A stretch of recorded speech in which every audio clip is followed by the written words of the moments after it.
Halo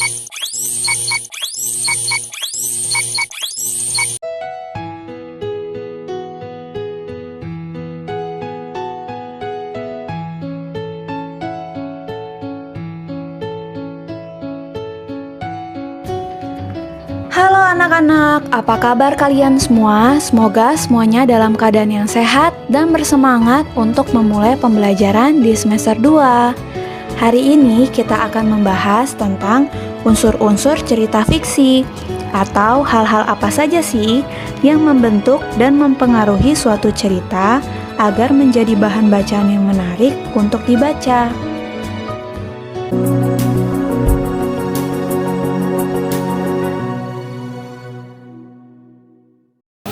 Selamat pagi semuanya. Hari ini sebelum mulai pelajaran, bagus siapkan dulu. Siap. Sebelum belajar, mari kita berdoa sesuai kepercayaan dan agama masing-masing. Doa dimulai.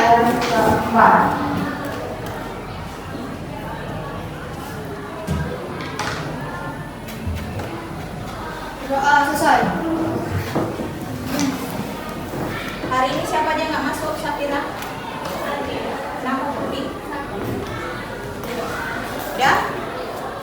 Hari ini kita masih belajar tentang cerita fiksi. Di pertemuan sebelumnya kita udah belajar cerita fiksi. Kita udah belajar tentang pengertian cerita fiksi. Hari ini kita belajar tentang unsur cerita fiksi. Siapa yang masih ingat unsur cerita, unsur intrinsik dalam cerita? Ada yang masih ingat? Prisa, apa aja unsurnya? Tema. Lagi tokoh penokohan. Latar. Alur. Amanat. Ya, bagus Prisa. Itu adalah unsur intrinsik cerita fiksi. Ada 5. Ada tema, tokoh dan penokohan, alur, latar, dan amanat. Tema dengan judul itu berbeda. Kalau judul itu perwakilan dari cerita, sedangkan tema inti pokok dari cerita. Jadi kalau judulnya Malin Kundang, temanya bukan Malin Kundang. Jangan ada lagi yang menyamakan tema dengan judul. Yang kedua, tokoh dan penokohan. Tokoh ini pelakunya, tokoh ini orangnya yang ada dalam cerita. Kalau penokohan sifatnya. Nanti ya, sifatnya, bukan jenis tokoh.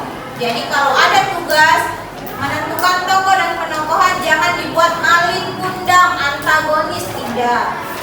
Antagonis itu jenis tokohnya. Jadi sifatnya Malin Kundang apa? Apa sifat Malin Kundang? Durhaka. Terus apa lagi? Sombong. Itu dia penokohan. Yang ketiga, alur. Alur ini jalan cerita.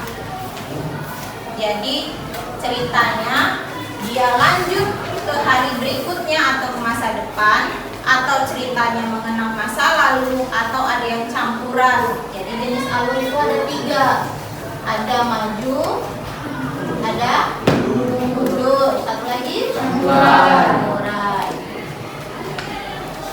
Alur maju langsung dia hari ini, besok, tahun depan. Alur mundur mengenang masa lalu. Kemarin saya habis diputuskan sama pacar saya.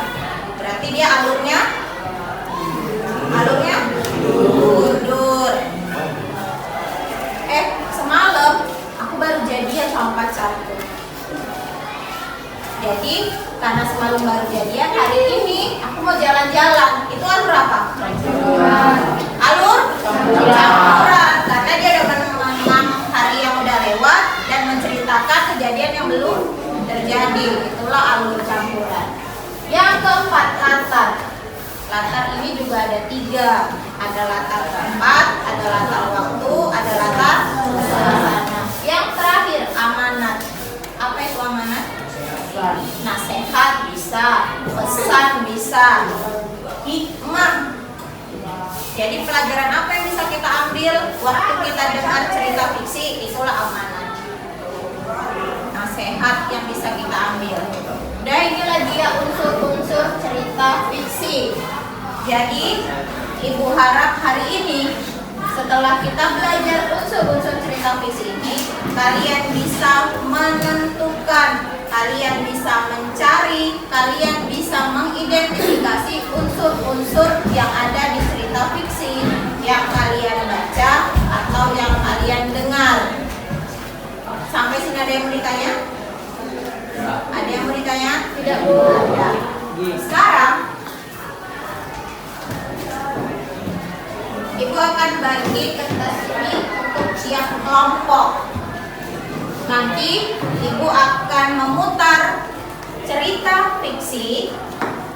Dari cerita fiksi yang kalian dengar, kalian cari unsur intrinsiknya, kalian tulis di kertas yang udah Ibu bagi. Setelah selesai, baru presentasi ke depan tiap kelompok. Untuk tugasnya ada yang mau ditanya? Nggak ada? Oke.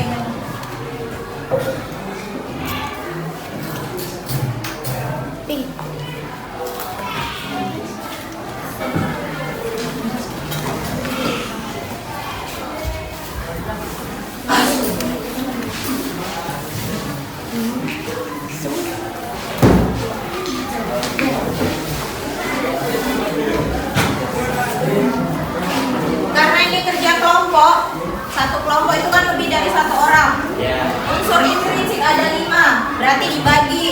Misalnya Enda nyari tema, Habib nyari tokoh penokohan, Dimas nyari alur, Aisyah nyari latar, Safira nyari amanat, Joy yang nulis. Jadi berbagi, semua kerja. Jangan ada satu aja yang dengerin, satu yang kerja, yang lainnya hanya jadi pelengkap. Jadi bisa berbagi. Bisa diputar sekarang? Bisa diputar sekarang? Siapkan dulu alat tulis sama bukunya untuk menulis unsur intrinsiknya. Nanti baru dipindahkan ke kertas yang ini. Nanti di kertas yang ini ditulis kelompoknya, kelompok berapa sama nama-namanya. Udah? Bisa dimulai?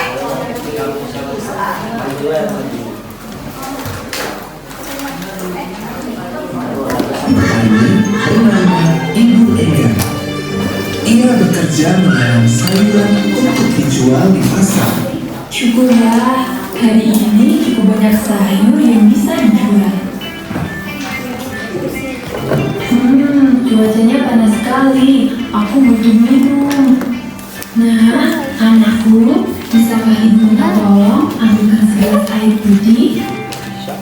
Sang ibu mempunyai seorang anak gadis yang cantik bernama Putri Soraya. Namun sayang, putrinya mempunyai perisai yang tidak sama dengan kecantikannya. Nah, ibu kan bisa mengambilnya sendiri. Tidakkah ibu lihat aku sedang sibuk? Baiklah, aku ambil sendiri saja. Sang anak sungguh malas dan manja. Setiap hari ia hanya bersolek dan bersolek. Tak pernah sekalipun ia membantu ibunya bekerja. Hingga suatu hari, Ibu, cepat kemari. Cepat ibu. Ada apa anakku? Ada apa gerangan? Hah, lihat ini bu, sisirku patah. Aku jadi tidak bisa berdandan. Aku minta yang baru. Iya nak, nanti ibu kalau ke pasar kita beli yang baru. Aku juga minta dibelikan perhiasan baru. Tapi ibu tidak punya cukup uang nak. Pokoknya aku mau sisir dan perhiasan. Kalau tidak, aku pergi dari rumah ini. sang ibu menjadi sedih dan bingung karena ulah sang anak. Malam itu, sang ibu nampak gelisah. Ia pun memutuskan untuk membuka celengan yang selama ini ia tabung. Tabungan itu sebenarnya untuk keperluan sehari-hari. Namun, demi mengabulkan permintaan sang anak satu-satunya, ia rela memecahnya. Esoknya, Sang ibu hendak pergi ke pasar untuk menjual sayur dan memberikan permintaan sang anak. Nak, ibu punya sedikit uang untuk membeli sisir baru. Ayo kita pergi ke pasar. Asik, sisir baru, perhiasan baru. Mereka pun pergi ke pasar. Selama perjalanan, sang anak tidak mau membantu membawakan sayur dagangan ibunya. Setelah perjalanan panjang menuruni bukit, mereka akhirnya hampir tiba di pasar. Ketika hendak memasuki pasar, sang anak tiba-tiba berpesan. Ibu, sebaiknya ibu berjalan agak jauh dariku. Kenapa, nak? Sudahlah, ikuti saja perkataanku. Mana uangnya? Biar aku beli sendiri. Sang anak rupanya merasa malu mempunyai ibu yang tidak secantik dirinya, sehingga ia meminta untuk berjalan berjauhan. Sesampainya di toko perhiasan, Silakan apa perhiasannya, Mama cantik? Wah, bagus. Aku jadi bingung. Apakah kau sudah menemukan yang pas, nak? Apakah itu ibumu? Hah? Aku tak punya ibu seperti itu. sang ibu terkejut mendengar perkataan anaknya itu. Namun, ia masih memaafkannya. Setelah membeli perhiasan dan sisir, mereka pulang ke rumah. Sama seperti waktu berangkat, sang anak enggan berjalan berdekatan dengan ibunya. Dalam perjalanan pulang, sang anak bertemu beberapa pemuda. Hai teman, Anda terlihat nampak cantik sekali. Kecantikanmu membuat kami terlena dengan cantik. Terima kasih. Siapakah mereka ini, nak? Apakah itu ibumu?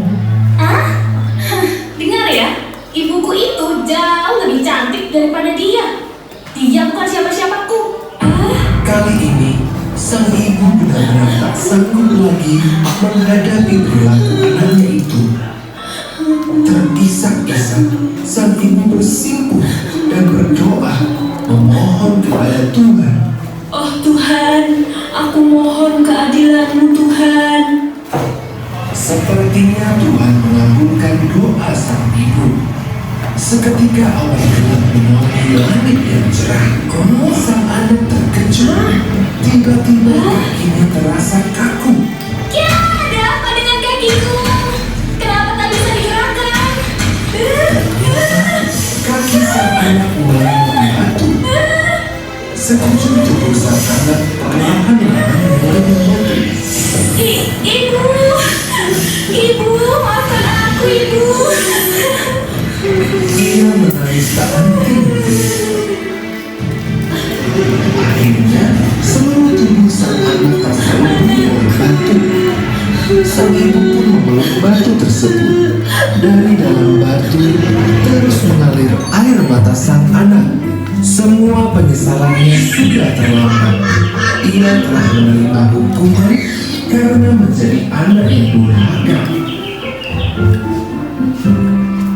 Nasihat dari cerita ini adalah jangan pernah menyakiti orang tua karena keterbatasannya.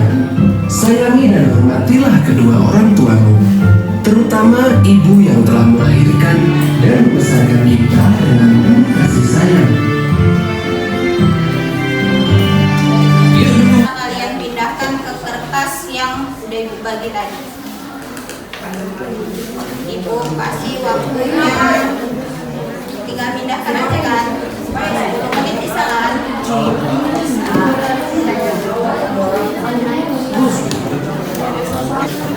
menit lebih. Jadi sambil kelompok lain menyelesaikan, ibu panggil dulu kelompok yang mau presentasi ke depan. Assalamualaikum warahmatullahi wabarakatuh. Waalaikumsalam warahmatullahi wabarakatuh. Kami dari kelompok 6, perkenalkan nama saya Dimas Lagi. Amin. Nama saya Eka. Perkenalkan nama saya Syafira Putri. Halo teman-teman, selamat pagi. Kami dari kelompok 6 ingin mempresentasikan hasil dari diskusi kami yang akan dibacakan oleh Habib. Kita membantu menangis terima anak yang mengangkat terhadap ibu. Tokoh ibu Ega sifatnya baik, sabar, penyayang. Istri Sorea sifatnya sombong, berkata, tempat, Ega kata, waktu pagi dan siang, mana yang penting, tenang, menegakkan, alur maju, amanat, jangan pernah menyakiti orang tua karena keterbatasan, sayangi dan hormat, apalagi ibu yang merawat dan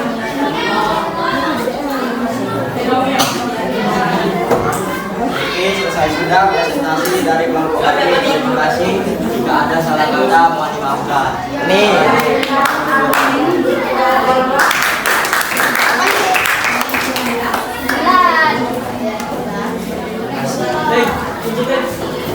Benda untuk kelompok yang lain itu boleh disimpulkan nanti di pertemuan berikutnya. Untuk hari ini di materi unsur instruksi suara kalian sudah semua.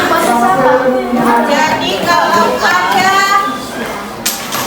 kalau ada tugas, kalau ada latihan tentang unsur intrinsik itu udah paham semuanya. Udah pelajaran yang bisa kita ambil dari cerita fiksi hari ini, berarti kita tidak boleh durhaka kepada orang tua, khususnya kepada Ibu. dan jangan lupa untuk pertemuan berikutnya kelompok lainnya akan presentasi. Kita sudahi pelajaran hari ini dengan jangan lupa ya untuk kebersihannya yang di bawah-bawah meja itu jangan lupa dibersihkan lagi. Kita sudahi. Selamat siang. Boleh. Sampai di sini dulu ya pembelajaran kita. Terima kasih sudah menonton videonya dengan baik. Sampai jumpa di pembelajaran berikutnya. Bye.